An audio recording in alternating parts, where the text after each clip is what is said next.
When I started lifting, I would hear things from like Louis Simmons where he's like, raw guys can last 5-6 years and then be crippled basically. Mm-hmm. And I was like, you might be right, but that's not going to be me. You don't arch your way to like a 600-pound bench.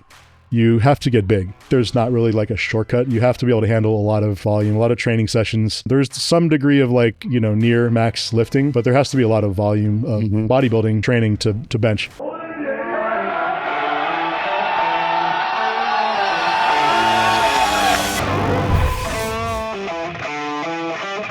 It's time to sit down, keep it real, and cut the bullshit. Welcome to Table Talk. All right, guys, we're back with another episode of Table Talk. Today, the guest is Dan Green. Really doesn't need any introduction, but I will say a couple things. He was on the first Table Talk, so that's easy to find. Dan Green, Table Talk number 1. And we also had an interview 8 years ago. And the Table Talk that we sat down last time was 5 years ago. So the first question I have for you is, what's happened since then? Well, that's most of what I would say has happened for me has been outside of powerlifting. Although I have done one competition, and our gym has gotten back. We have hosted a competition, but I've increased my number of children from 1 to 4 in the last 5 years. So, how old are they now? Well, I've got I guess maybe they were born, but they were I have twins who are 5. Okay, so I've got a 13-year-old boy who's almost 14. So 3 boys. The daughter is 4.5. Keep you busy. Very busy. So yeah, between some of the injuries I sustained and then some of the children I added, there was definitely a delay for my powerlifting competing. Yeah. But no, now it's, it's great. So I think if my wife wouldn't kill me, we could, maybe have another one. But yeah, I think we've gotten to 4. We're pretty good. Is the gym still in the same location? Gym is still the same. The gym is still, I think, the gym membership has gone up in the last couple of years since COVID. It's kind of gotten to a really good place. Gym is great. Yeah. So we have not been putting on a lot of meets. We put on 1 meet only since COVID, but I think there will be a point where that's more feasible for us. So how are you balancing the gym and all the kids? One thing that's very helpful for probably a lot of people to know is that sometimes when you take time off, it's not the hardest thing to come back and get back into shape unless your ego is kind of getting in the way. So, I'm pretty comfortable to come back when I've had to take some downtime. And, I just kind of enjoy the process of building up. I think it serves 2 really important roles. One is, ramping up gradually so you're not, hurting yourself. But secondly, every time I've ever taken time off, whether it's for injury or just for, just the busyness of my life, I always want to revisit like my lifting, form, my strategy and stuff. So, if you don't evolve, I don't think you're going to have a career that goes into, each subsequent decade of your life. Oh yeah. I'm 42 now, so I'm not old, but when I started lifting, I would hear things from like Louis Simmons where he's like, raw guys can last 5-6 years and then be crippled basically. Mm-hmm. And I was like, you might be right, but that's not going to be me. So, so a little bit of a chip on my shoulder from that. And so, I've been here almost 20 years in powerlifting, but, I've injured myself a lot and, but you have to evolve. So how do you treat the downtime with the injuries now, with the accumulated wear and tear in years as to when you were younger? Because you're younger, you get hurt. Sure. You bounce back. Yeah. But you're off like a day. Yeah. I think the last time I was here, I tore my bicep like, I don't know, a month after or a couple weeks after I was out here. That was a year after I had torn my quad and done the quad surgery. I had 2 surgeries for that. And then I wound up getting a bone spur in my elbow that got more and more just like, more problematic. I had the surgery on that, and that left me with pretty bad arthritis in the elbow. So, the process is always the same though. And there's always 2 things. One is, what can you do to like work around, so like when I tore my quad, I was like, well, I'm just going to be a bench guy right now. And, when I came back from the quad and I could start, squatting and deadlifting, I couldn't squat frequently. Like I would like to squat twice a week. And so to support sumo deadlifting with only one kind of squat day where I'm really kind of just turning them into like good mornings mostly. Mm-hmm. So I was like, I'll just train my conventional because I can work around the quads by just focusing on my back training more.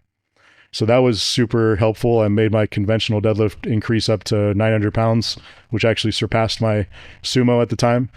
And that was one of the, coolest sort of comebacks in my career. That can be a little bit of a mind fuck though. Because at that point, do you start thinking maybe I should just pull conventional? Well, you know what it is? I've always had sort of just enough grip strength to like lock out the deadlift. And for sumo, I get a better grip and it's a faster lift. So I feel like in a competition, I can still, my limiting factor will probably be my grip if I go conventional.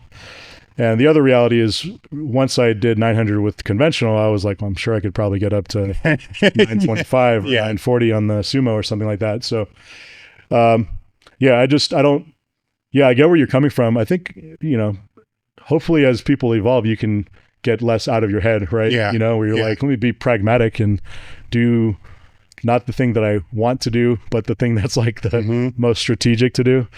So that was me. I tore my bicep and I was like, I'm not going to hook grip. I'm just going to have to come back and, not be not be too soft to do it. I'm just going to have to, start doing it again. And, it was fine.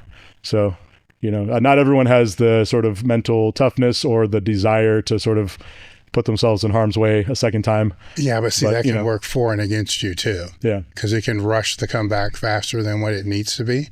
Yeah. Everyone's going to have their own situation, right? So you've got to be able to assess what's emotionally charged decision-making and what's like, pragmatic, right? Yeah. So, and, your instincts can guide you too, but you also have to be able to sort of understand. Yeah, exactly. Where that evolves over time. But I think for you, that kind of, you started to understand that sooner than most, right? Because let's kind of revisit your training protocol philosophy program, just so it has more context of how it evolved. So as we talked on the podcast before, assuming a lot of people probably won't go back and listen. So how do you lay your training out? I hate to use the word philosophy because as a coach, your philosophy is going to be based upon whoever you're working with, and it's different. But for yourself. Well, I would say that I would never really have considered to have had anybody as like a real coach for me. I did have Josh Bryant helping me for a little while, but the problem was I wound up injuring myself, not because of anything that he did, but it sort of undermined whatever training, so, but what I've always done for myself is I've always put myself around top competitions, top lifters, and, I try to pick their brain or use my observational abilities to see what people are doing. Sometimes I see what they're doing and what they say, and they're not always congruent, but I'm very like analytical, I guess, in that sense. So I've taught myself a lot of things by, competing in Russia, competing all around the US, like I said, being in gyms with people who are stronger and doing things that are extremely impressive and kind of learning from that. I've also, when I started lifting, all of the stuff that was available on the internet through like, Elite and the West Side training, like that was really impactful on, what I thought about. To summarize, for me, I take bits and pieces of every training philosophy that I deem best, and I discard the elements that I don't want. So what does that end up looking like back 10 years ago? At that point, I was following kind of a linear program. Within that program, I would use kind of like the West Side philosophy of having sort of like a max effort and really more of a heavy effort, which is not what Louis liked, but sort of like a heavy day where I'm actually doing my sort of like competition lift. I would do secondary lifts where I could build technique and power. That would a lot of times be like paused, like pause squatting. And then I would also do a separate sort of lift for volume. So volume, I think, is really critical for building strength and for hypertrophy. So the downfall of traditional linear periodization is volume drops as you increase in intensity. So it's very important for me that as I get close to a competition and the lifts that I'm hitting get heavier and the sets and reps go down, that I have a secondary exercise that I'm using to build volume. Yeah. So, if you're deadlifting 600 and you're doing like 5x5, and then you get up to 700 and you're doing 3x3, and then you get, that's less volume. But if you're also doing stiff leg deadlifts and good mornings, and each of those workouts is like a 5x8, you're still hitting a lot of volume on your back training. So as the weights increase and the volume of like the full lift go down, you're still, propping up your, like something that's close enough that really supports your strength. Now, is that all in one session, or is that over multiple sessions? I would always do everything in at least 2 sessions. Okay. So like my workout looked like Monday, I would do like low bar squats, how I would in a competition, maybe 1 or 2 kind of working sets. Then I would do a series of paused high bar squats. That built a lot of power, it built the quads, it built, form especially. And then I would always do some kind of like hinging, like RDLs or stiff leg deadlifts or good mornings. Now in that third one, is the volume going up on that movement? So those would always be kind of, I'd build up to like a top set of reps, usually like 5 to 8 is kind of the target rep range. None of those exercises are ones where I would like max out. It'd always be like, I'm building up my hamstrings and my glutes and my back. And then focusing on squats and deadlifts, that would be Monday. So Wednesday I would front squat, and I would do the front squats for hypertrophy volume. It usually would build up for 6 to 8 weeks and might culminate in like a max. Which is probably more for my ego than really like meaningful. Yeah. It's kind of more of a risk than a, benefit, but it just sometimes you do those things. But I would do 3 sets of like 5 to 8. That's something that I had learned from Sam Bird. He explained his squatting to some speed back squats, and he did volume of front squatting. And when he was talking to me, I was like, it sounds like he trains his front squats harder than his back squats. And the way he squats, he looks like he's on like a hack squat. It looks amazing. I could never replicate his form. But like he told me how much he was front squatting, and I was like, okay, well, that's obviously the secret as far as I was concerned. So when I started doing the front squats on their own day, it was like I never stopped making progress. Yeah. And so I would always do those for the first half of a training block towards a meet. And then as I got in the last like 4 to 6 weeks, the second squat day would just become another back squat day. So more specificity. The hypertrophy was kind of done. The front squatting really helped my sumo strength directly.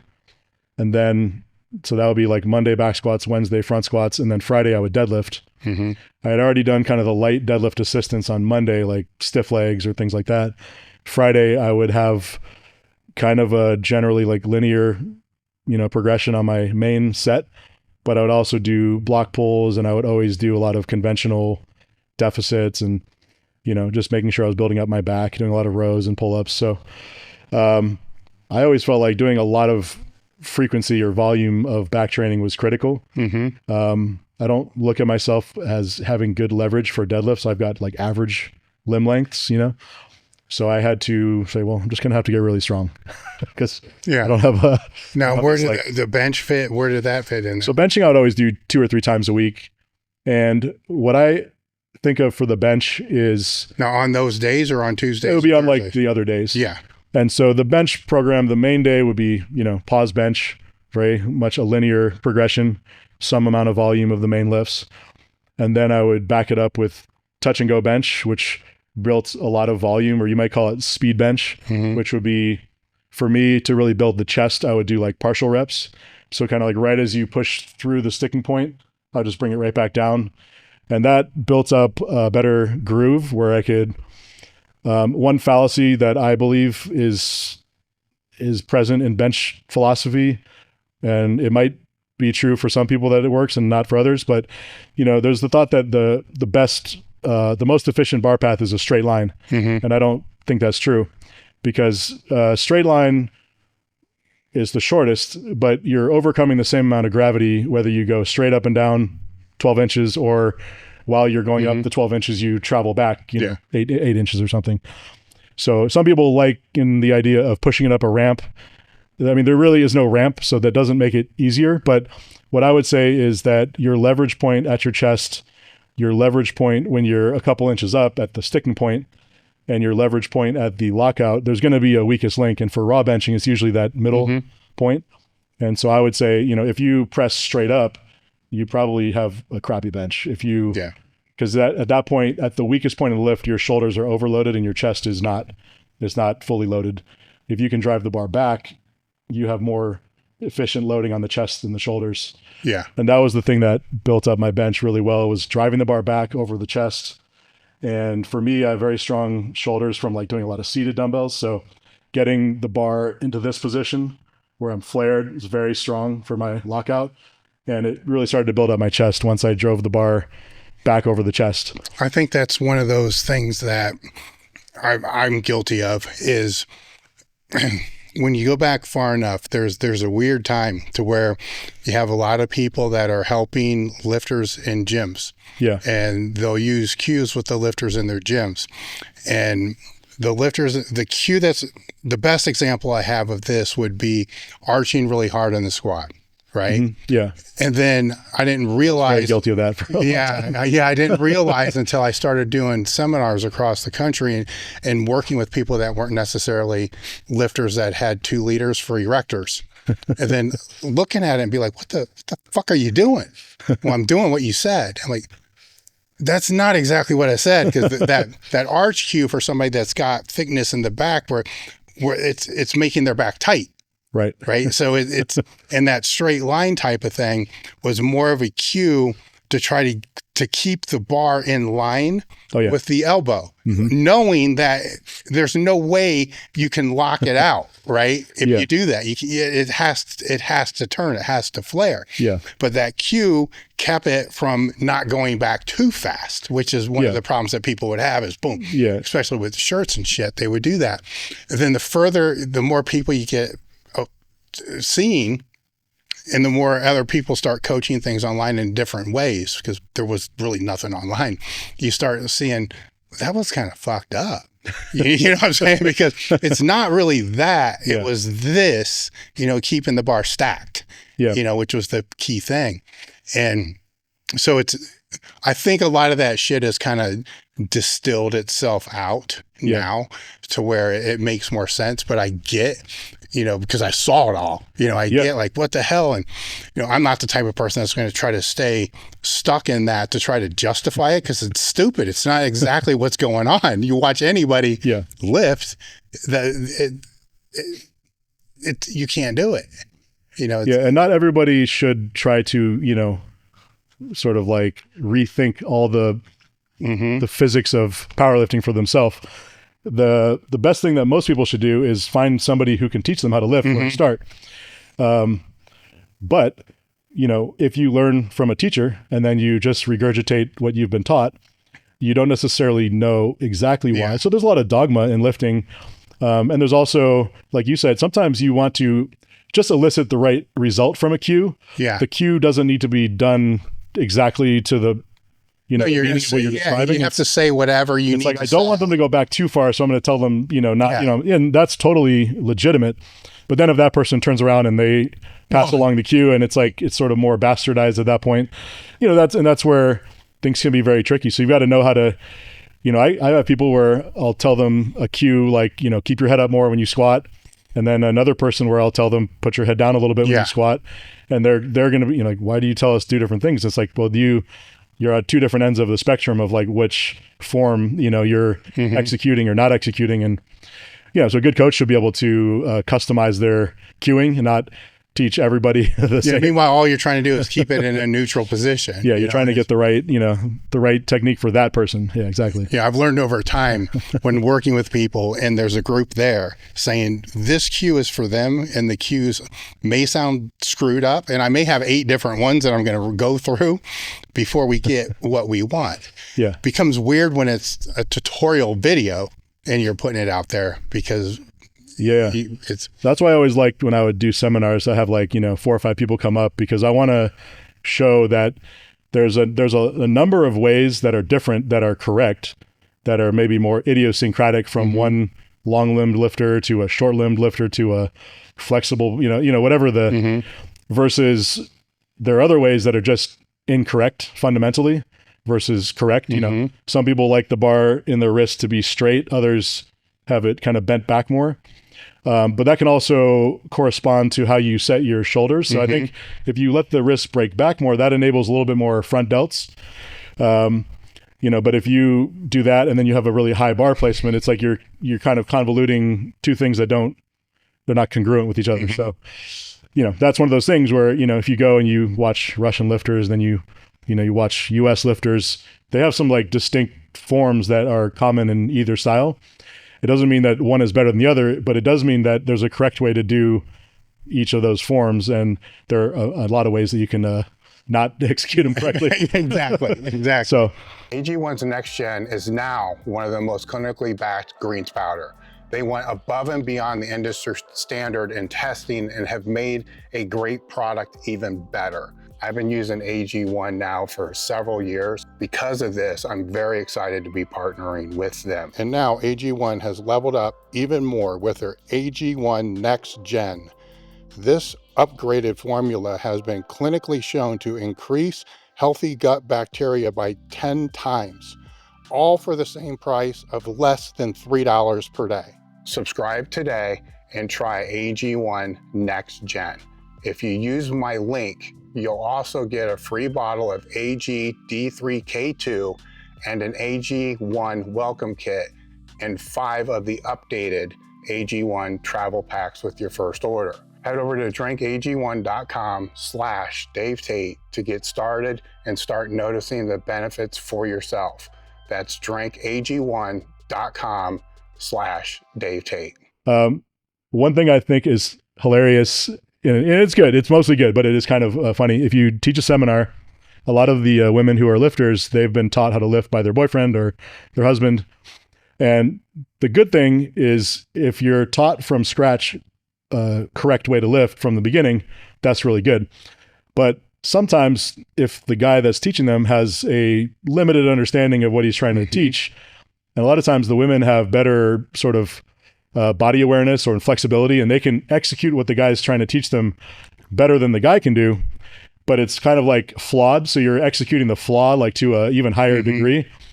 So like if we're talking about bar placement and now you're bringing the bar down onto your stomach instead of to your chest, because you're just so good at, tucking the elbows and being flexible. And so it's very fascinating. But, I would always say that it's better to have a coach who can teach you at least one style that, from your wrists to your shoulders to your back and feet, it's all sort of, it's at least one working style. Yes. Even if it's not the optimal one for your body type. Better to have somebody teach you how to do a correct style than, just be the guy who, you're at the gym and you think you know how to do everything, and then eventually you want to get better. And so you're like, I need to undo some of these bad techniques. It's a tough so most men come from, you go to bodybuilding gym and you see the biggest guy and you're just like, oh, okay, so I'm going to do what he does. And then eventually you've got to learn how to lift correctly. Yeah. Well, then you're undoing stuff, which is much harder than starting at a clean slate and getting taught how to do it correctly. So way harder. So when you're doing the seminars, how do you prioritize if we're to take the squat and it's a total wreck, right? So 5 things are wrong. So how do you prioritize what you're going to focus on? Because you kind of know not all 5 things are going to stick. Well, I think the first thing I would go over for squatting is I want there to be the clarity that your upper body should create the stability. So that's everything from like your core strength to the placement of the bar, your breathing, and then of course like how your grip tightness is locking it in. If you're having to like wrestle the bar, so to speak, because you're not tight, then when you start to descend, you're going to have to enlist your legs to balance. And if your upper body is, just locked in like a battering ram and there's the bar 100% transferred down to, let's say, your belt, and you're just a solid mass, you're creating stability. So now your legs can just move. They can be flexible to go deep. They can be powerful because they don't have, it's like if you floored it in your car and then your car is going sideways, you're going to let off the gas. You don't want that when you're lifting. You want to know that I'm going to be able to put the pedal down, put full power into the lift, and I'm going where I expect the bar to go. Not, oh shit, now I'm tipping or I'm, sitting back too much. So if you have to create the stability from your upper body by, wrestling, then that's the first thing I want to get somebody to be like locked in. And that goes from bar placement, wrist position, elbow position, breathing, kind of, how you walk out. And then also like if you're doing a set of reps, kind of being really focused on the fact that you should never, like, let's say you do a set of 5, you're always going to get out of breath after number 4, and you have to take the time to like get a solid breath locked in for 5. You should never get to 4, panic, and then rush into the 5th one to get it over with, because you'll struggle. If you lose your brace, you're going to precipitously like drop off in power as you try to reverse. So to me, like that's the critical thing. I've watched a lot of lifters. There are very few lifters who look unstable under the bar, but they just have so much quad strength that it's fine. Most lifters, your ability to stabilize the weight is what enables, you know, full use of your lower body strength. This is interesting to me because if you're conducting a seminar and you're working with somebody, usually they're all starting with a bar, right? That's where you start the cueing and setting them all up. I've always taught from the feet up. You teach from the head down. So I'm really interested in this, right? Yeah. So how do you walk them through that? So they pick the bar up, or actually they're getting under the bar. So what are you actually cueing them and trying to get them to do? The first thing is always the bar placement, I would say. So, you know, getting the proper bar placement. Let's say we're talking about like low bar. There are people who are high bar, and when I watch them, I'll say, yeah, actually, you should stick with that. That looks fine. And there are other people who I'll teach them low bar on the spot. You know, they've been doing high bar. And so that really kind of starts with, you know, being able to retract your shoulders. In order to retract your shoulder blades, you must achieve a certain degree of like thoracic extension. So in other words, if your chest is down, it's impossible to really retract your shoulders fully. So if you can extend your, you know, thoracic spine or chest up, you can squeeze the shoulders together. So that's kind of the key. And then, you know, teaching them how to space. In my technique, I would typically, you'll see a lot of people who like kind of wrap over the bar. And I always found that when I had my hands high, my elbows high, when I was grinding, I would just roll the bar onto my traps. Now you have a terrible squat. So for me, I got to the point where I needed to really have the elbows pulled all the way down, almost under the bar, the wrists back. And of course, that means you need wrist wraps. So to really get into that position, like once you're there, I would say like you should be able to hold the bar really efficiently without really trying that much. Just don't let go. And you should feel like you're just locked in, like you're stuck. And so that's really where I'm getting. It's sort of, you don't want to be so tight in your grip width that you're like, you know, you're under the bar and now it's actually, you can't really get tight, but not wider than you have to be. And for most people, you're showing them go a little tighter, and you'll feel like if you just get it right, now you're locked in and it's very efficient. As you work down, how do you teach them to brace? So for me, I always have taught that when you breathe, you should not have this like visible shrug. I mean, if you can shrug 800 pounds, more power to you. But the breathing should come from the diaphragm or your stomach. And so to me, the breathing was always like, and especially if you're, you know, doing reps, you need to be able to take more than one breath. So it was always sort of like, I like the cue of like you're sipping the air, like you're kind of hyperventilating or breathing through a straw maybe, but it would be like, and so there's just kind of that bearing down. And I would show them that if you brace your abs correctly, your pelvis and your sternum should actually move about a half an inch closer together. It's sort of akin to like, if somebody punched you in the stomach, would you go like this? Or would you suck in? It's like you would flinch, like you'd crunch, you'd make a wall with your abs. And that's how I would kind of teach it. So you should get the breath, lock in where you'd feel like there's like that half inch of kind of crunching. And then, you know, I would want to know, do you feel like you can feel like if the weight sort of settles, that the weight of the bar can kind of transfer to your abs, which of course are supported by your belt. And so that makes me feel like I can just settle the weight onto my belt. And then for me, my squat technique was to basically allow the knees and femurs to kind of move out of the way so my belt or stomach could just kind of fall down the middle. And so that all stacks, basically you're like sort of stacking weight on your back, on top of your stomach, on your belt, and then letting your hips and legs kind of just move out of the way so I can just go straight down with my belt. Do you find when you go that way that the rooting takes care of itself through the feet? I think so. I didn't always like using a cue of like kind of twisting your feet into the ground or spreading the floor. You know, if you see like those shows with like like an obstacle course where the dude's like jumps up and spreads his feet onto 2 walls. I was always kind of like, we're not quite doing that. It's really more that we just want the adductors or the inner thighs to just kind of not resist, to kind of move out of the way. Not so much that we want the abductors or like the outer hip muscles to create this like wedging. So for me, that was kind of the idea. I want the hips to open to kind of get out of the way, but not to kind of create this like horizontal like leveraging. So I know that's not how everybody squats, and I think that's okay. But for me, I guess the way that I would want to squat is if I looked at a side view of myself when I'm at, let's say, at parallel, and this could be at any position during a squat, if if you're videoing and you freeze frame yourself. But if you drew a line through the bar down, this sort of represents the force of gravity. And first off, that should travel down and intersect your arch of your foot so that the center of gravity is over your arch or the center of your foot. If it's over your toes or your heels, you're inefficient. If it's beyond your toes, you're going to lose your balance. Oh, yeah. You're walking. And so when you get down to parallel, though, that line should intersect your thigh close to the center. And that way you have a balance of quads and hips. Now, everyone's going to have different strength balances. But for me, I always wanted it to be like 50-50. I want to have a lot of quads and I want to have a lot of like glutes. So the further your let's say if you have 100% of your femur, the more of your femurs behind that line, the more you're hip dominant, using your hips and back. The more of your knees are in front, then the more you're quad dominant. Now, a lot of people are taught to not let your toes go over your knees.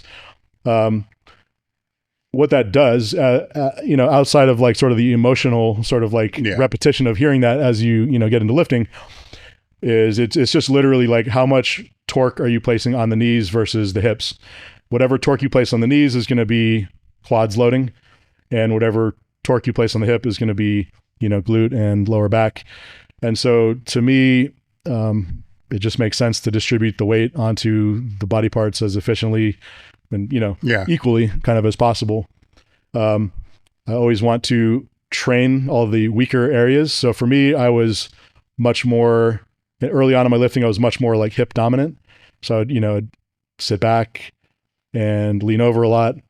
And it was only once I started really seeing, like the first time I went to Russia, I saw all these lifters hitting huge squat world records and having enormous quads. Like I saw one lifter, Konstantin Pozdiev, we're like benching, and I walk off the platform and he walks up, and I walk past him and I see his quads, and I actually did a triple take.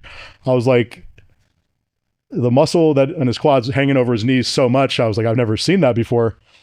And so sure enough, he goes on at like 215 pounds. He squatted 815, narrowly missed 859. So this was like the world record at the time, and it was really impressive. And I was like, okay, I've only been taught that like your quads are not really that important. And like a month later, I go and I competing in Florida, competing with like Sam Bird, and he squats like a raw like 750 or something.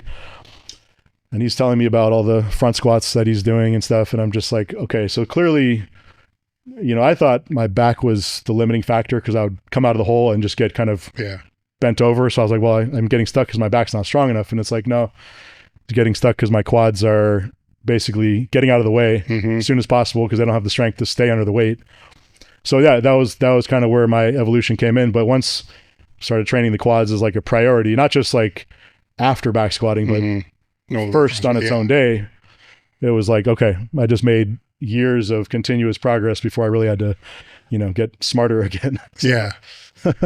But it also took a bit to evolve my technique to use the quads, because if you're used to just breaking the hips and sitting back, it takes it takes a lot of very specific effort to like load your knees on the way down if you're not used to that. So to allow your knees to kind of get out in front of you a little bit. How'd you go about that? Focus and intent? What I did was when I would do my back squats, so this was at a time where my best was like 600. And anything above 550, my form was going to start turning into a good morning. And so I kept all of my training at, like 500, 520, 525. So things like that, where I could I could execute them with the form that I wanted. And then I piggybacked, I basically bolstered that with just a ton of quad training. When I started doing paused high bar squats, that really enabled me to start practicing letting the knees travel on the way down, feeling the quads kind of loading on the way down. If you watch most people squat, there's kind of like this fear of like getting into the hole and getting stuck. So you know, there's always like either cutting depth or this like, you know, it's just like this urgency about coming out of the hole, which is good. But, you know, you should feel confident and balanced in the hole.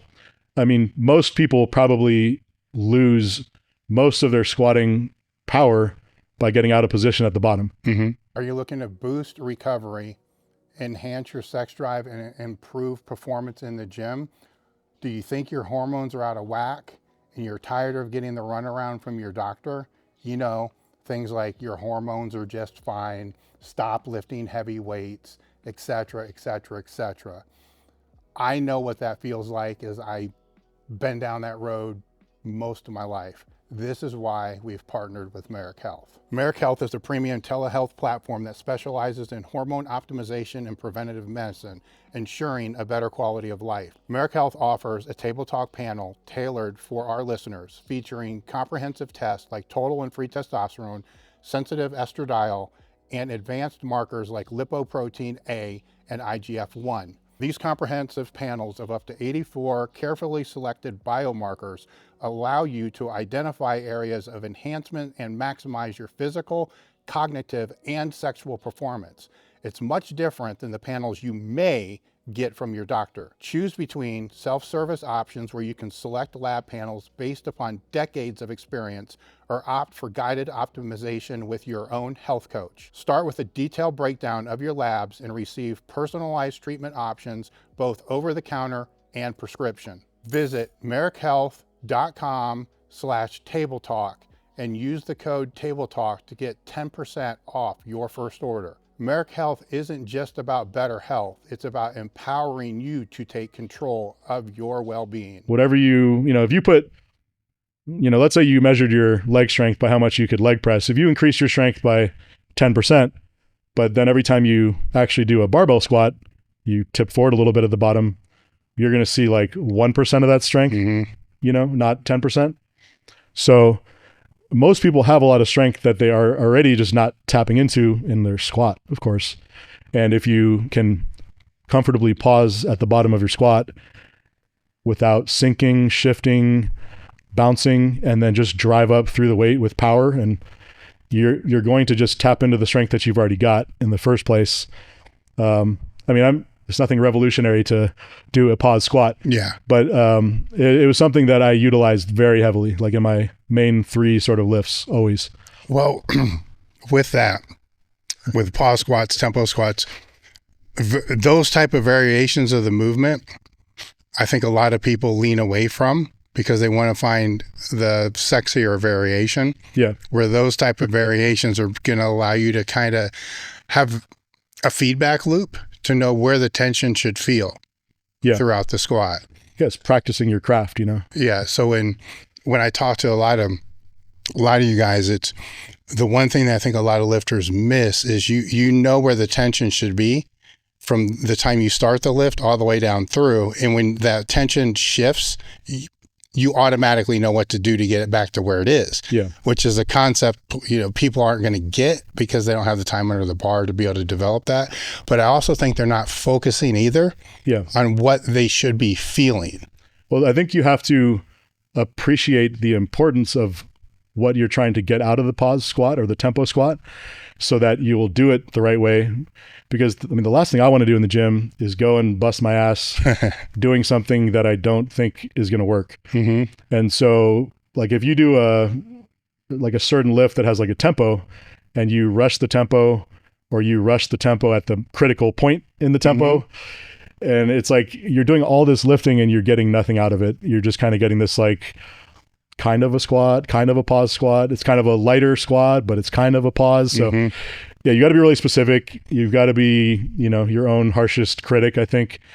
You know, you got to demand what you're capable of, you know, which is your best, and not to just kind of let your, felt discomfort kind of get you it's going to suck. I mean, but that should be like a given that it's going to. Yeah, the way I saw it was like whatever I could do a perfect pause squat with the high bar, I'm probably getting about a 10% carryover from that. So if I can increase that, then I know that when I go to the meet, I'm confident that I'm going to hit the target at the meet if those 10% numbers line up.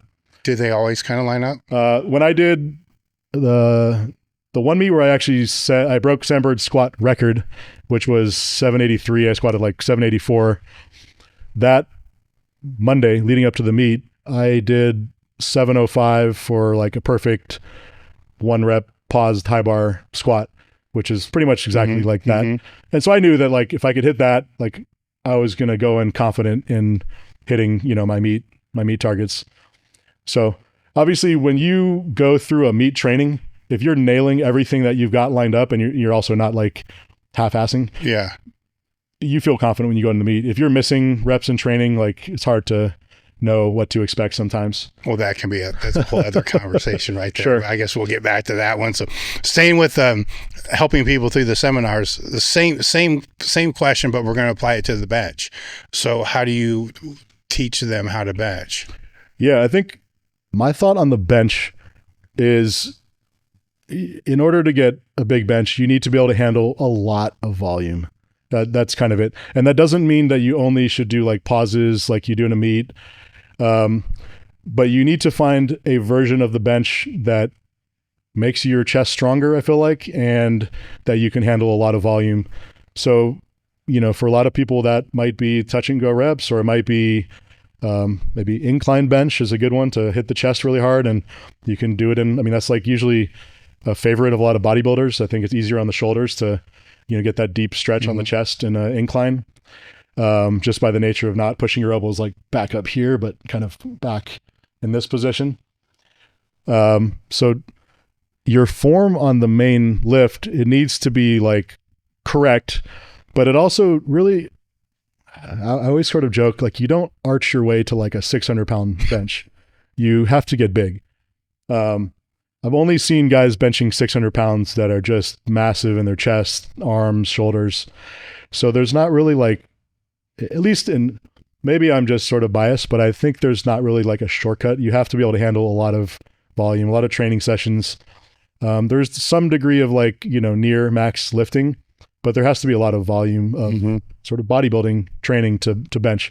I think between bench, squat, and deadlift, bench is the most like bodybuilding. You're going to get bigger arms, chest, and shoulders and back and get a bigger bench. Well, technically, squatting's like half and half. It's like technically, bigger legs. Yeah, what are you teaching them with the technique though? For the technique, what I'm getting at there is your technique just needs to be efficient so that you can handle a lot of volume. Okay. Is kind of what I was getting at with that. What I described earlier, like with the bar path, I do think there's plenty of different ways that you could bench, because if you have a different disparity of chest, front delt, or tricep strength from one person to the next, different builds. Some people retract their shoulders straight back. Some people retract and pull down or depress. Other people kind of shrug a little bit more. And so there's a lot of ways that you can bench. But I think the common thing that I see, and this is probably from people read the internet, and they're like, oh, I should bring the bar low on my chest to shorten the range of motion. So if I bring it even lower, it'll be even better. And so the most common fault is bringing the bar too low and then pressing it too low. When I say too low, I mean like over your lower chest or over your upper abs. When you see people thrust the hips off the bench, I think that's most commonly because you have the bar going too low and you're trying to sort of like tilt it back over your chest where you have more leverage. So I think that's a really big one. I'll ask, do you feel chest soreness when you bench? Usually as sort of like a follow-up question if I think they're probably kind of taking the bar path too low. So that's a big one for me. It's like your bench has to be, it's got to be efficient. You got to be tight, but you need to make sure you're strengthening your chest. If you're not strengthening your chest, that's not the end of the world, because it could be that then you need to use a second bench exercise to build up the volume that better hits your chest, like incline maybe. Or for some people, if the bar path is too low, then, fixing it with like a feet up bench, like the Larson press is kind of popular, but for a good reason, because if you touch the bar too low and then you thrust your hips to kind of fix the bar path and take your feet out, you're going to stop bringing the bar too low, because you're going to get that negative feedback pretty quick. And then you'll feel, okay, my chest is doing the work more, because my chest is actually getting loaded on the lowering phase, and not, just at the last second as I'm trying to, so yeah, I think that's kind of I don't know. It's just, there's little mistakes that are typically taking the chest out of the lift, I think. Now, of course, you can use too much chest, but most of the people that I see, they have an idea like of getting tight. And usually that means they wind up using kind of too low of a bar placement. Another sort of thought with the, the shortest path is the best. I'm sure everyone listening to this probably heard of Julius Maddox. He's like the strongest bencher in the world. When he benched at our Boss of Bosses, he lifted on one of we got the elite bench.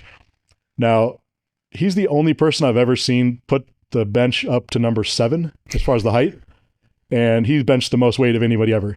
So the range of motion is the greatest on his. And the other thing that you'll see on a lot of guys who are really big benchers, they'll actually sink the bar in their chest. And so you'd say, well, that's more range of motion. How could that be better? And you watch them, you're like, oh, it's obviously good. But the trick there again is how much strength do you have at your chest? That's kind of determined by what's the muscle length of your pecs, your triceps at that position. Well, if you're massive, and when your triceps and chest are stretched further, there's a point where stretching will kind of increase tension more exponentially.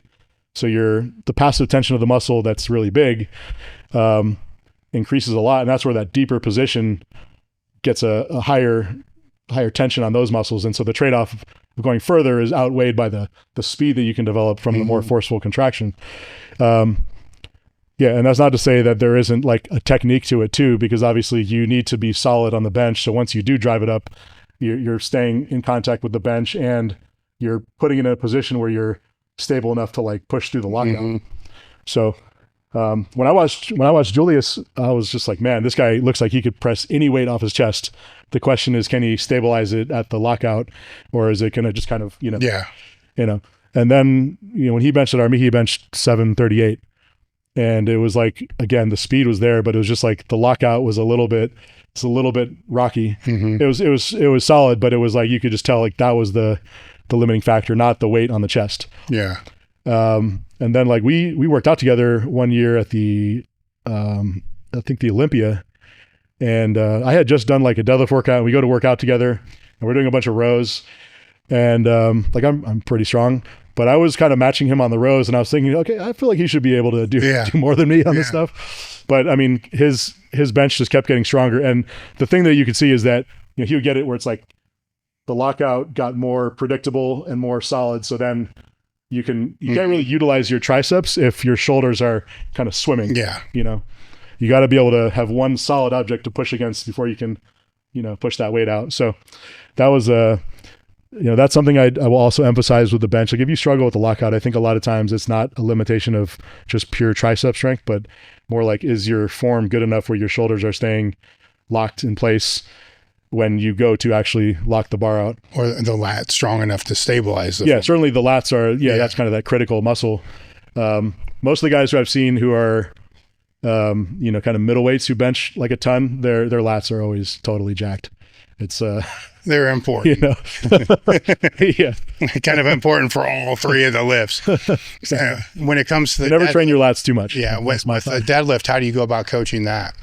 That I would say all different ways. I think the deadlift is interesting in the sense that, well, like I said, benching I would say is like 90% getting bigger. Squatting is like half and half. You need bigger legs, that's half bodybuilding, and you need a stronger back and technique, which is not requiring that you're just huge. How you lock in your upper body can be dramatically better without gaining a lot of weight. So there's a sort of like a very big skill component to it. But I think deadlift is the most dependent on like skill. And the reason I say that is you could sort of simplify your form and just keep your back locked in like a, neutral or extended position. But then the reality is you're basically just doing a half squat. You're squatting the weight up. So if you're good at that, great. But if you want to lift more, all the best lifters, they pull with their backs rounded. And so in a squat, you could think of it as a compound lift where you are really loading your knees, your hips, and your back, but your back's not articulating. It's staying locked. So that's only a limited number of joints. But in a deadlift, you're loading your knees and your hips, but then you've got, 5 lumbar vertebrae that can be in articulated different positions. You've got the 12 thoracic vertebrae. So you have many, many more joints that you could articulate. And if you can do it with mastery, you can increase your leverages really, really dramatically. So you can get a lot of strength on your deadlifts without just getting bigger. So that leads me to my thought of like, okay, well now you need to learn how to kind of consistently put your back in the best position. The way that I sort of think of it is your knees need to kind of be over the bar so that you have the quads loaded to a degree. Some people a little bit more or less. Whether you pull sumo or conventional, your hips need to be kind of forward to the point where like your knees are over the bar. In order to get in the best position though, if your spine is like extended, like a squat, well, that makes your spine effectively like longer. So the position that you can move your hips into is either going to have to be farther back or lower. And therefore lower means you're basically squatting the weight up. Farther back means more loading on your lower back. And so to me, you want your hips to be able to move forward and above the bar more. And therefore, your shoulders have to be exactly the length of your arm above the bar. You can't change your arm length. So therefore the spine has to conform to kind of link those two positions. So it's a very complex version. If you said that to a beginner, it's like, the first thing they're going to do is probably hurt their back. So you've got to, well, there's bracing involved with this too. That's right. So you've got to learn how to brace that position. Yeah. And that's the trick. It's like, it's accepting, the challenge of the lift for what it is, not sort of being overly afraid of like, oh, deadlifts are dangerous. You can't round your back. That's not really, really true. I mean, there's degrees of flexion, like in a literal sense. If you flex forward a couple degrees, that's different than 4 or 5, 6 degrees at any vertebrae. The loading increases dramatically as you get, into kind of a deeper flexion. And so let's say, for example, you've got 5 lumbar vertebrae and you round your whole lumbar spine forward by 15 degrees. If you do 3 degrees at each joint, that's pretty good. But if you do like 7 or 8 degrees at one joint uncontrollably, it's dangerous. Yeah. We're at best, it's just unsustainable to like train that way because you're loading too much pressure on one spot. So that's where I think the best lifters, you can distribute the load on your spine. Your lats are also kind of pivotal for distributing the load on your spine. Your lats kind of fan out. They go from your arm, which is loaded by the weight, across, pretty far up the thoracic, and they go all the way down to your pelvis. Not the muscle, but the fascia. So, your lats are kind of like, if you see one of those like suspension bridges with all the cables hanging down, your lats are the cables. They're distributing the load on each one of your vertebrae. So if they're weak, you're not distributing the load efficiently. You're just hoping for the best. So when you set it up, how do you go about getting in that position, but then getting everything tight before you pull? Yeah. What I would sort of say is getting in the position, you should look like your armpit is directly above the bar. That's the position that you should be lifting from, not behind the bar. Yeah. Not further over the bar. When the lift starts, I think there's a number of ways to think of it. Some people will think of kind of leg pressing the floor. Some people will think of kind of sitting and standing. I don't think there's one way that's the only way to do that. But I think there is a certain timing that has to be balanced with your aggression. Like you literally cannot rip the bar off the floor so hard that you're already locked out. Like that's not, we think that way, but that's not possible. So if you can And really the main thing that I think about as far as the bracing is taking my breath and really just flexing the abs. For me, it's the lower abs more. Just in my own personal experience, I tend to overarch the lower back. But I think the key is repetition. If you do the reps, normally when you do reps, if you execute the form well, you should be able to do one, set it down, and then get into the correct lifting position more immediately on the subsequent rep, and maybe even more aggressively as you kind of build up fatigue. So if you use the right kind of weights to do volume, you should build efficiency as you go. Be like any other sport. If you went to the basketball court and you shot 5 free throws, you would hope that you would get better as you go by practicing, not worse because you're too tired. Are you a gym owner struggling to build a staff that sells, leads, and sticks around? Then you can't miss this. September 18th and 19th, my friends at the Varsity House are hosting the Business of Strength Retreat at the beautiful Canopy Hotel in Scottsdale, Arizona. The theme this year is Interns to All-Stars, your complete employee development playbook designed for gym owners. You will get the same systems used at Varsity House to turn brand new interns into 6-figure coaches, managers, and even partners. A 10-week intern training program, team alignment and cultural leadership strategies, sales systems that make every coach a closer, a plan to retain and reward your best people for the long haul, their proprietary on-the-job training program, workshops with other world-class gym owners, and a chance to win a $5,000 private consulting package. Plus, you'll hear from elite speakers like Mark Innes, Joe Riggio, Dan Goodman, Devin Gage, and a stacked panel of top gym owners doing this at scale. They will also have a rooftop cocktail party, which will take an already great networking experience and make it even better. They only have 50 seats available. Visit bosretreat.com to register now. Use the code ELITE250 to save $250 as a VIP listener to the Table Talk podcast.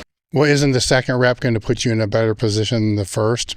So, which would bring up the question of how many times that's not going to be the reality of a meet where you only have the one. Sure. I would say a better position, not because, when I do reps, I never do touch and go reps for deadlifts. So it's not literally putting you in a better position, but from a CNS standpoint, your body knows what position got the weight off the floor. Yeah. So you can get into that position immediately as opposed to having to feel it out. And then on a third rep, if you start to feel fatigue, you're like, I could lift this again, but I'm wasting time by moving slower. So you can optimize your sort of your speed as you go into these reps. So that's for building volume. And I think volume builds your strength. Yeah, of course you need to do some heavy lifting so you're, geared up to do well on the first rep, because powerlifting is a 1 rep sport. But using volume has been like a huge game changer for me. I always did sets of reps, but to be able to kind of pull back and do workouts with a top set of deadlifts and then sort of a volume block of deadlifts behind that, I found that to be extremely important.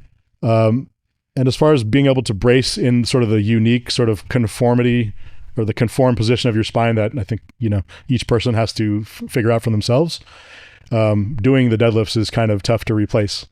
So, doing a bunch of back extensions does not teach you how to position your back. It just strengthens the muscles. I've always relied on doing a lot of stiff leg deadlifts and good mornings for kind of back strength. And I kind of mimic some of that rounding when I do those. But to actually do a lot of sumo deadlifts or actually do a lot of conventional deadlifts where your back is having to deal with that rounded position, I feel like that's kind of tough to replace. How has your training then changed to how you train now? I'd say the biggest thing is now I will do a top set of deadlifts. And that could be a single, a triple, a set of 5. And then I will follow that with sort of a working weight where I'll do multiple sets of, 4 or 5, 6 reps, something like that. And I'm building, 15, 20, 25 reps in a workout. I find that to be extremely productive. When I switched to training conventional, I did a training block where And for conventional, every time I would go to max, I would get so amped up that I would pull and like really extend my back, and that would just ruin the form. So when I finally learned how to kind of cue myself to like lift and then let my head drop just slightly to kind of release some of that extension on the upper back, I would do it fine on normal reps. But when I got to the max, I'd always get kind of overamped and couldn't execute it. So that was good. But I also started doing a lot of pause deadlifts. And I think we did talk about this the last time I was here. But the pause deadlifts were really, really instrumental for me in building my conventional strength. And they work really well for sumo. I do them a little bit differently. For conventional, I will lift to the kind of upper shin and then pause there. And I'll pause for at least 3 seconds, like very long 3 seconds, not like you can't rush or you're kind of undermining the hypertrophy effect, I think. And at the same time, I would allow the bar to kind of settle. So you're sort of seeing like, can I let 10% of the tension off and let just my erectors hold the weight, you know? And then I would always pull explosively from that paused position.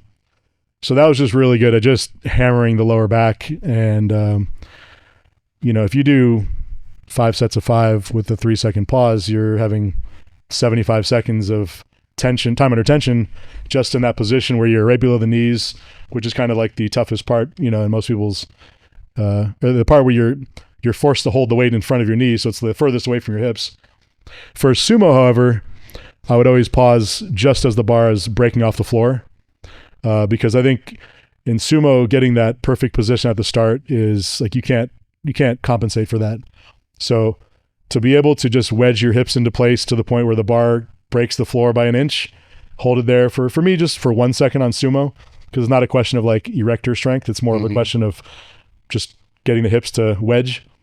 So 1 second pause and then explosive from there.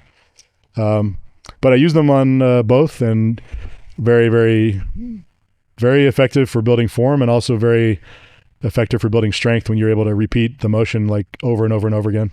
Has your squat had to change over the past? My squats changed from injury, I would say. Yeah. I have a hip impingement, and over the years, it has become more and more impossible to kind of like internally rotate my right hip. So I basically just narrowed my stance. I still kind of keep the knees wide, but my feet are closer. They're probably more like shoulder width now. And yeah, just kind of sidesteps the problem for now. You know, a little more quad involvement to squat closer, maybe a little more lower back involvement than, you know, getting to use the hips more. But I mean, it's kind of a fine price to pay to kind of lift, you know, the next like, you know, decade or so. And then your bench training, is it relatively still the same? I don't train bench as frequently now. Had like a pinched nerve in my neck that kind of sidetracked my tricep strength a lot. And it, you know, I'll do it when I feel like it, but for the most part, my training schedule is pretty limited. So I just use the time to train more squats and deads and just a little bit of bench here and there. But yeah, my squat and deadlift feel like they're as strong as ever. And so I'm just like, it's more fun. Yeah. Not not really as you know, driven with the bench. It's just there's kind of like a limit to what I'm able to handle with my left tricep. So has it been getting better? No, it got better for a while, and it's like it's really not like a kind of like a muscular issue. So at one point, it basically caused me to kind of strain my shoulder because I'm just like, you know, I'm trying to change the loading pattern. So that was a little bit frustrating. Yeah, I have some sort of thoughts of what I can do about it, but I'm not really acting on those right now. So yeah, it's just not really part of what I'm doing in the training that much right now. So how do you periodize the training over the year then? Right now, I have been, in the last year, I've probably had 2 times where I did not train for several months. And then, you know, 2 stretches where I've trained for like several months also. So right now I've been training for probably like 4 months, and I'm really just training about twice a week. This is really more to do with like the constraints on my schedule. And whenever I train, I'm, you know, doing some combination of squats and deadlifts, or squats and like, you know, quad training, or squats and some back training. And that's been pretty enjoyable. I feel like my ability to hit an all-time best in the squat is there. And like last May or April, I squatted 804 with the safety bar, and that was like a pretty big, 1 rep max PR, like I think 15 kilogram higher than I'd done. Yeah, and the deadlifts, they feel like if I wanted to peak those and test out where I'm at, I probably could make a PR with that. So for now, I'm not looking at a certain meet, but I'm like lifting in the animal cage this weekend, so I'm gonna do some reps with the safety bar squat, which is, it's kind of like right up my alley. It's just kind of like how I like to train a lot of times. Doesn't part of this make you think that maybe you need to take a couple months and just not train at all? Well, I've done that. I know, but many times you find these fucked up correlations. Maybe it's a correlation, maybe it's causation, who knows? That time away allows you to get stronger when you come back. Yeah. But when everything's going well, the meathead doesn't want to take the time away. It's definitely tough to take time away when you're training. One thing I've definitely learned over time is like when I've had to take time off, either for injuries or other things, I'm always able to gain my strength back. And like I said earlier, it gives you the chance to like kind of go back to the drawing board and sort of make sure that you like what you're doing in your training, you like how your technique looks on all the lifts, or maybe you just want to kind of do like a different focus. One of the things that I think is really underutilized is doing something other than like the competition lift as the main sort of focus of a training block. For example, you always low bar squat. And so you're like, maybe I'm going to use the safety squat bar, and that's going to be the primary focus of my squatting for the next like 6 to 8 weeks or something. It's obvious you could do that with like, your sumo deadlifter. I'm going to do conventional for a big block. But I think those kind of things are underutilized. I think on the bench, it's fairly easy because I've always liked having sort of a main day where I'm doing the regular bench. But then I also, if your secondary day is like, let's say on the secondary day, you say, I want to focus on, and you have to pick kind of the chest, the shoulders, or the triceps. Well, whatever you pick as your first exercise of the day, you pick one that, it doesn't really matter what you sort of ascribe it to. But if you say, okay, well, the next 6 weeks, I'm going to do my second day. It's always going to start with incline bench. And then I'm going to always, do like a shit ton of dips or something. And then, 6 weeks later, you're like, all right, now I'm going to always do shoulder presses and close grip bench. So you can sort of, I feel like on the bench, it's easier to kind of, there's more options. Yeah. So it's easier to kind of pick one thing to like say, okay, I really want to get my flat dumbbell bench up. So that's going to be the first exercise of a certain day of my training. I'm not going to do it after bench when it's kind of like, maybe good, maybe bad. I'm going to do it as its own thing and then see what happens. You might make a lot of progress that carries over to your main lift when you give your main lift sort of a backseat. I think it also gives you a mental refresher. Yeah. When you're just like not constantly stressing about like pushing your main lift up. And then what if you have a bad day? You're kind of like, oh man, all this work and I'm just backsliding. Well, it also helps, speaking as a washed up meathead, it also helps because when you do this your whole life and say you try to do some stupid shit like bodybuilding training or all this other stuff that you don't really like, training becomes really boring. Sure. Because you're really not training for anything. So then you can just pick some stupid variation like a high box spider bar and say, I want to do X amount of weight on this, but you can't do it now. Yeah. But it's going to take, if not more, it might take 9 months because I got to get back in shape. There's all these other phases.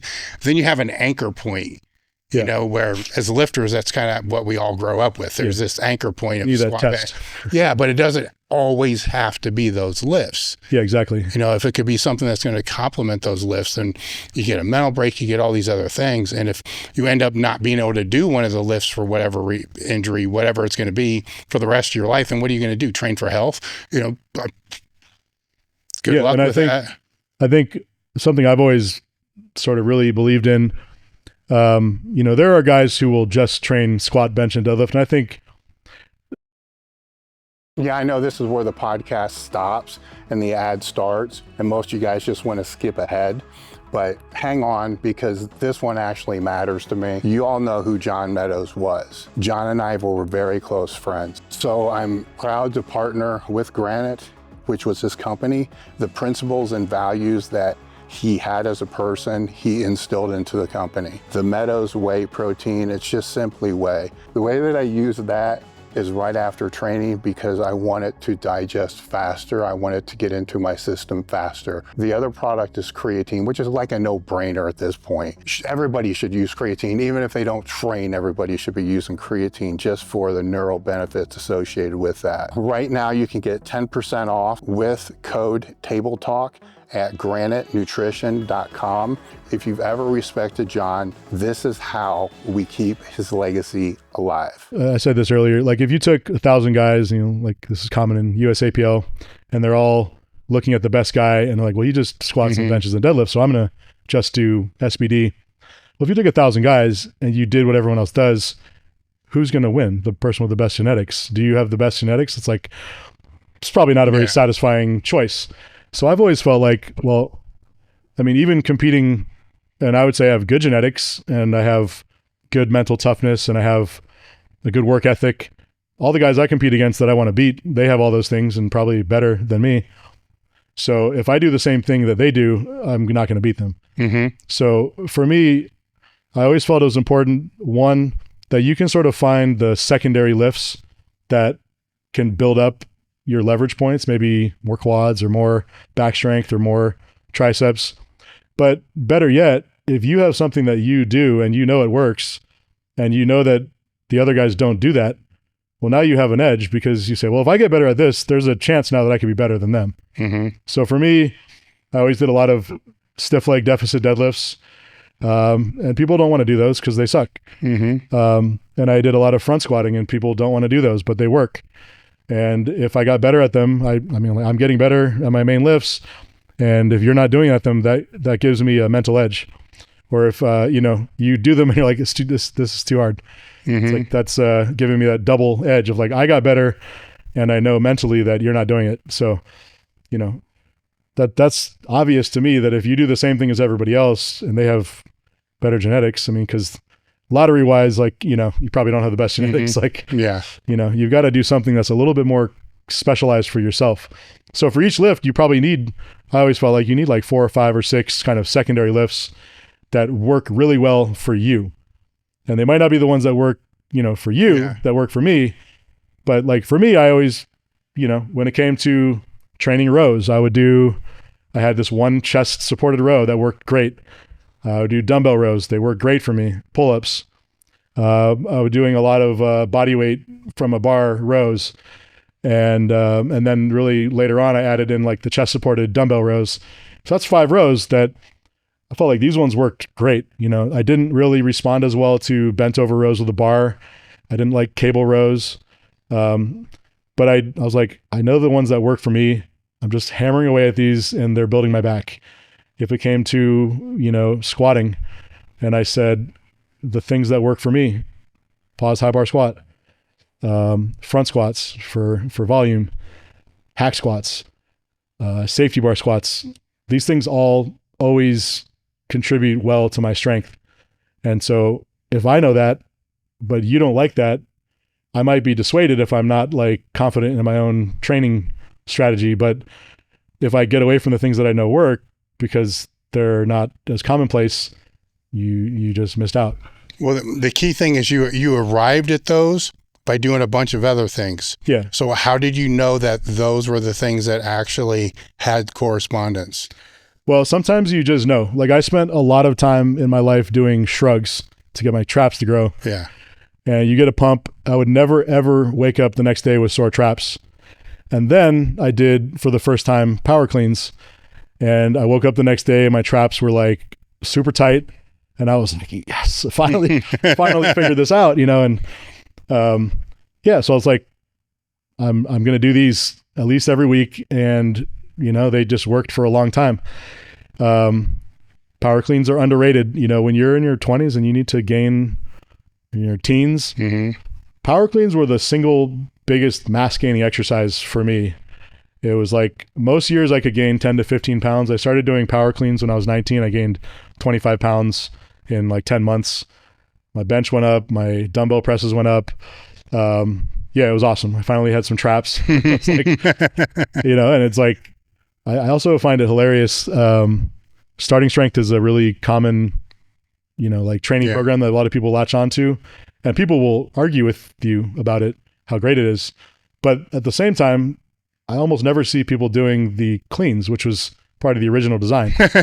So it's like you're telling me how great it is, but you just happen to sub out kind of one of the main things, because for whatever reason. So I'm like, okay, well, maybe, you've got other stuff that works. That's great.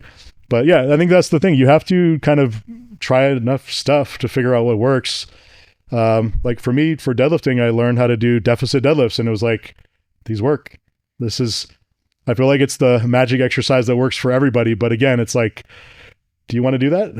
Yeah. It's like, most people don't. Yeah. No, they not suck. Fun. Yeah, they not suck. Fun. And that may be part of the reason why they work, because it's developing that mental toughness, it's to be able to pull. It's just one of those things where it's like, you're like, what's the secret? You're like, here's the secret. And you're like, how about a different secret? It's like, sorry. Cable row. Something that's a little bit easier. Yeah. Now it's not to say that if you always just make things harder, that it's better. Some things are harder because that's stupid. Like, if you're like, I want to build my deadlift and I'm not going to use chalk. It's like, well, you're not building your deadlift. You're just building your grip strength. Your deadlift form is going to change if you can't grip the bar properly when you're trying to pull hard. That's harder, but not better. Yeah. Or if you squat and the bar is just whipping around everywhere, and you don't have a belt on, it's like, if you really need core strength, that might be helpful. But if it's teaching you to kind of shift your weight, in a way that's not the best way to do it, then that might be just figuring out a bad habit to kind of perform like what amounts to now like a circus trick. So that's you want some variety, but not the circus trick variety. You want kind of harder, but in a reasonable way. That would be one of the things that I see lifters kind of screwing up. What are some of the other things that you see that lifters could be doing better? I think a lot of people write off block pulls for deadlifting. So lifting where the weight's kind of in a higher, more advantageous position. So a couple thoughts on that. The height that the bar is from the floor is basically the height of half of a plate. Which is arbitrary, it's like 8 inches or so. The reason it's 8 inches is because if you did a overhead press and you passed out and you dropped the bar on yourself, you would have a bad day, but you wouldn't be killed, because that's enough space for your head or your body to just get smacked, but not crushed. That has no bearing on doing a deadlift from the floor.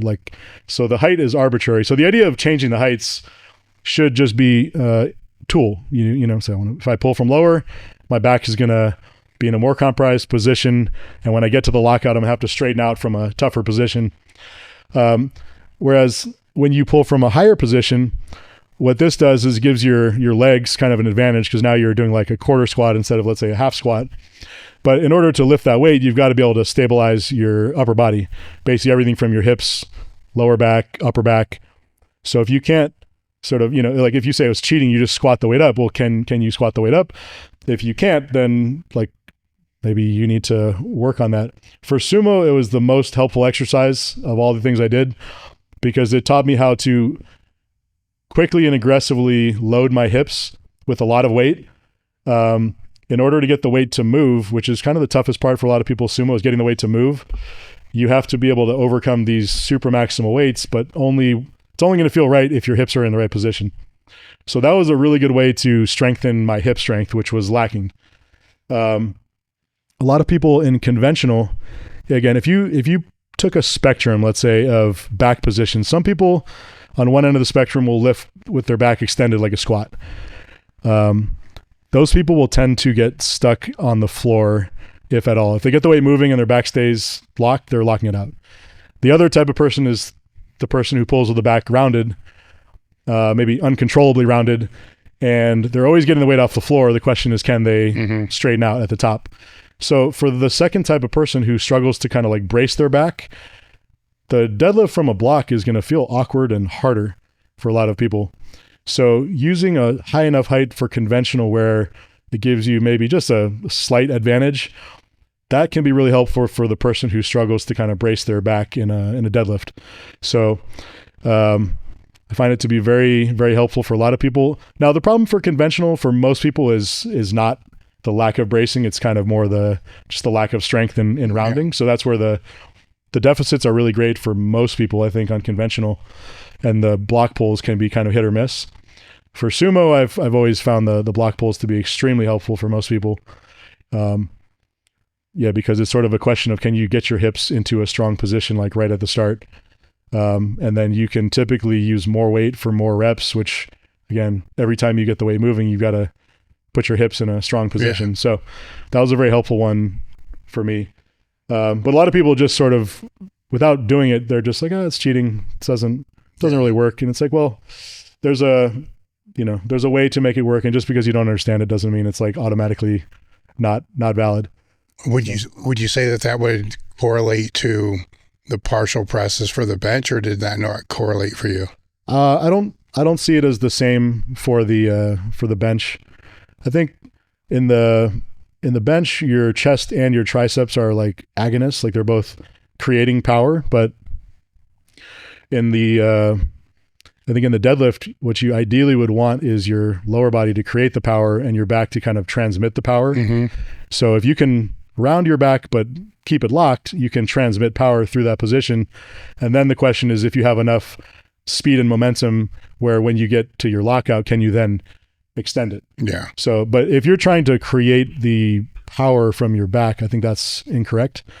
So in the bench, I think for raw lifters, I don't usually see the lockout as like the struggle. Mm-hmm. So, and I think creating power in the kind of the sticking point, I feel like a lot of times it comes down to either strengthening the chest, strengthening the back for stability, and then there has to just be a kind of a constant sort of quest for just building volume.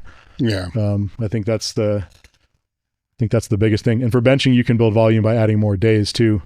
So adding days where you're adding like kind of a lighter exercise, but maybe, I always like the wide grip benching. Like, Louis talked about mm-hmm. that.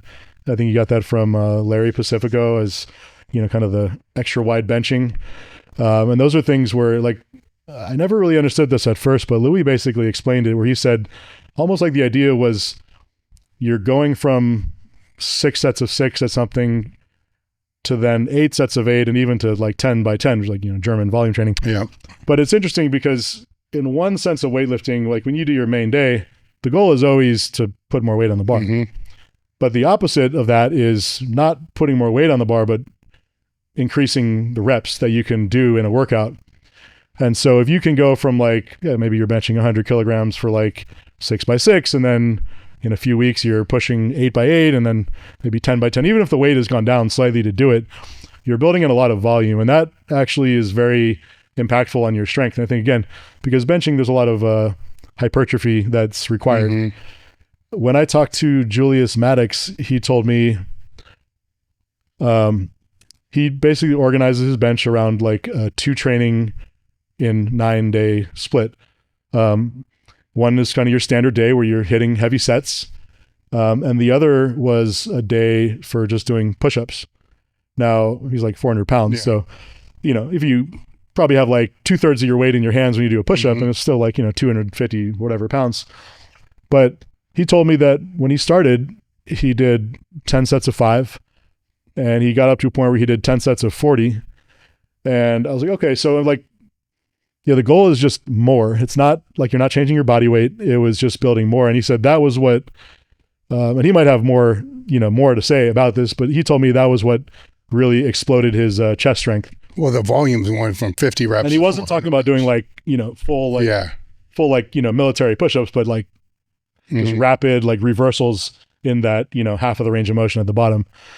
And, I was like, it's funny because sometimes you stumble upon a training method and it works, and you have your eyes open enough to say, hey, this isn't what everyone else is doing, but this works. Mm-hmm. I want to see what I can do with this. And sometimes somebody tells you what to do and you do it, and it's like, okay. So it's interesting because, I know he works with Josh Bryant, and But yeah, that was what he told me. And I was like, that's pretty interesting. Because then, you know, I have Louis kind of talking about building up reps on like a rep day, and Julius Maddox doing a day that's the focus is on increasing reps, not weight. And so I thought that was very interesting. So certainly that's something I do like to utilize. Staying hydrated is huge for training and performance. And this is why today's episode is brought to you by Element. Element gives you exactly what your body needs: 1,000 milligrams of sodium, 200 milligrams of potassium, 60 milligrams of magnesium, 0 sugar, and no junk. Personally, I like to mix half a pack with my morning oatmeal. I'll use any of the chocolate flavors. I drink it with all my training sessions, watermelon being my favorite. Some other reasons why I use it is stable energy with no crash. It fights off fatigue and cramps, improves mental focus and clarity, helps regulate stress, and supports deeper sleep. And there's no sugar and garbage. Here's the best part. You can try it totally risk-free. Right now, Element is offering a free 8-count sample pack of its most popular flavors. With each purchase, you get 2 of each of these 4 fan favorites, perfect for finding your own favorite or sharing with a friend. Don't like it? Give it to a salty friend, and Element will give you your money back. Head over to www.drinklmnt.com/table talk. Now, it's very common to try to implement like an extra day for more frequency. And the day that you sort of think is like the light day quickly turns into the heavy day. Yeah, and now you're doing too many heavy days and you're going to tank your progress. Mhm. So, yeah, if you can sort of fundamentally separate that idea of like the goal of the second day is not to add weight, but it's to like add just workload. Yeah. Like that's very interesting. So I kind of went down the same path for a while, and I was like, man, my chest feels great. I was still limited by my tricep, but I was like, it's frustrating to train my tricep, but it's very fun to train my chest. And so it was like, you know, I mean, sometimes you got to train the way that you can, not the way that you want to because somebody else is doing, you know, something. So yeah, but I do have a lot of my lifters do, you know, like a light day where it's like doing wide grip bench or feet up bench or some variation. And, you know, the goal is like 8 sets of 8, you know, it's not to like lift your 3 rep max or anything like that. It's just like, just want to get a huge chest. What are some other things that you have your lifters do? I've definitely had, I think as a staple, I think training the lower back at least twice a week is really critical. I think that was something that was not necessarily done or done well when I was kind of starting off.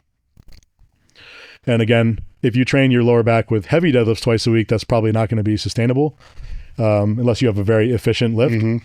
But if you can use like stiff leg deadlifts as the light day, you know, it could still be 60 or 70% of your regular deadlift. But the thing with the stiff leg deadlift, if you're doing sets of like 6 or 8 or 10, as you build fatigue, it's only coming from your hamstrings and back. It's not coming from your quads. So your form doesn't inherently need to change as you go through your sets. So it's very easy to replicate the motion. You can feel the fatigue coming on, and it's easy to push yourself without, you know, going too far. Yeah, I think that's a huge one, is learning how to kind of add those like extra sessions to increase frequency. But yeah, so that's for deadlifting. For squatting, sometimes one of the issues people have will be like one leg getting stronger than the other. And so then I'll have to integrate some more like one-legged squatting. That can, you know, sometimes be pretty helpful. That was really helpful for myself. I think I'd gotten to a point where one of my glutes wasn't really firing well. So the leg mass that I had was taking me out of the hole well on squats. But as I got above parallel to the sticking point, it would feel like both of my quads were working, and like my right glute was working and my left glute was like not there. And so I would kind of grind through all my lifts without that sort of, you know, if you lift submaximal weights, you should feel like you gain speed at the sticking point. And then when you get to your max, you're just hoping you can carry the speed through it. But once I started doing the one-legged squats, it kicked the left glute back in, and it worked. And specifically because I saw it was always, as I was above parallel that this was happening, I sort of changed my mindset with like these Bulgarian squats to limit the range of motion to always stop right above parallel, and not to just dogmatically go as deep as possible because, flexibility is good. And, flexibility is just a thing. It's not the most important thing. So, I think for my lifters, what I really want is to get where the form is consistent so that you can increase the volume. I mean, that's kind of the main thing.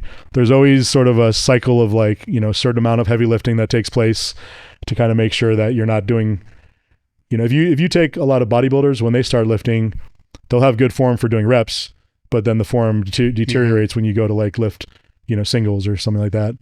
So I think there has to be a certain amount of heavy lifting that takes place. But for me, there's it's a lot of sets and reps of kind of, bodybuilding sort of accessories. Maybe not traditional bodybuilding things, but, powerlifting lifts that are done in certain bodybuilding rep formats. For the volume. Yeah. Yeah. I find that to be very critical. Deadlifts, a lot of the volume will be you do a set from the floor and then you do 5 sets of 4 of deficit deadlifts, or, you're building volume on these kind of secondary lifts. Yeah. Hey guys, if you're enjoying what you're watching, make sure to take a moment to comment, and subscribe. Were there any topics that you wanted to go over I didn't bring up? I feel just kind of flowing, and I hadn't really had anything specific to kind of talk about, Yeah, I don't know. I think this is all. So what's with your, what after this squat, what sights do you have with your training after that? Back it down a little bit, bring it back up, or? I think I do want to kind of test out maybe my max on the squat again, probably in the next month. And, kind of keep my deadlift training, kind of seeing where it's going. That's been feeling pretty good, but I don't have a meet lined up, anytime this year. And I'm okay with that. I might kind of, take a little more downtime. But I'm not retired. I will. Your bench has to come compete. back. When I did my last meet, I benched 429, which is great for most people. But if you've benched 529 in meets, it's not very fun. Well, the nerve things are a bitch, So. I did have a guy I was working with, Jake Benson, who was helping me, and the protocol he used, Joe, what's his name? Sullivan. Yeah. He worked with him. Joe had the exact same issue. There's that viral video of him squatting where the bar just folds over his neck. And he had the exact same experience that I did, where, he probably thought everything was fine. And then over the course of the next several weeks, his bench deteriorated to the point where you do 135 and you're I'm flaring my elbow. This is messed up. And so he and I had both had the exact same bench numbers. I think he did 500 at 220 and 523 or 529 at 242. I had the exact same numbers. I think he said his bench dropped to 350 at 360. I had about the exact same experience. And I think he went 6 years and he started working with Jake, and then he was able to regain all of that strength and hit some PRs. My problem was that when I started working with Jake, I just did not have the organization in my life to kind of deal with my business, my kids, and this all at the same time. And so I was all right, I'm gonna have to put this on the back burner. So I definitely would like to kind of redo that process, see if I can't kind of regain the strength there. But right now I'm enjoying just the training, the squats, the deadlifts, and having sort of PRs that I can target, whether it's going to be in a meet or not. I'm not entirely concerned with that right now, but I do feel like I'm at a point where I'm not aging in terms of just losing strength and that, I feel like I know how to kind of pace my training, so I can ramp up when I need to, and I can not do myself in mentally when I'm not training hard, So I feel good, and I have a lot of lifters I coach, so can kind of enjoy, vicariously their PRs as well. Yeah. So how is your training when you have those periods where everything else is overwhelming? Is there any training at all? I assume there's some training. The last 2 years, I've had a couple phases where I just I don't train at all. Yeah. So I find it, I don't know, to do kind of like halfway is kind of tough to kind of go in and dabble like that. Yeah, I know. I'm not about that. That's not going to work for me. There's definitely times where I'm like, I'll just go and do some curls. And I'm like, I don't feel like doing that. Or, once your squat training, your deadlift training gets, a few weeks in, it's like your body feels like all the little body parts are getting their strength back. Your hips feel more stable, your knees feel stable. And, it's like, all right, I feel like I can just, push like a real lifter and not just kind of waiting for some little thing, some nagging, body part to get painful. So I'm just like, I've learned as you come back that I don't need to rush, so if I can kind of do what feels good one day, get in, every time you just get the training in, your body is stimulated. Your body's not stimulated by the weight on the bar. It's like it's stimulated by the motion and the stress. So all you need to do is stimulate the body, give it some time, stimulate the body again. So that process it's fine for me. So you just play around with the frequency then. Yeah, because I don't get caught up like if I want to deadlift 900 pounds, I don't care if I could deadlift 700 pounds this week or in 2 weeks. Like it's just a step along the way. It doesn't matter if it's sooner or later, it's just going to be part of the process. And certainly when I was younger, the thought of taking downtime was like terrifying, but no, now I'm not that person anymore. So how can people go about following and finding the gym and meets or anything that you're going to be doing? You can definitely follow me on Instagram, Dan Green Powerlifter. I own the gym Boss Barbell Club in Mountain View, California. So you can see, you can follow the gym. We have Boss Barbell Club on Instagram, and you can check the website. If you're interested in, contacting me to do some coaching, Dan at bossbarbell.com. I do coach a lot of people remotely. So I coach people remotely. If you want to come into the gym and get some training with me, you can contact me at any of those, like Dan at Boss Barbell or info@bossbarbell.com. All right. We'll put all the links in the bio. I want to thank you for coming back out again. It was great to catch up. Yeah, my pleasure. And we're done. All content you see on this channel and at elitefts.com is created by, take a guess, Elite FTS. If you want to help support the content, head over to elitefts.com and pick up literally anything that you need to be able to get more jacked and strong.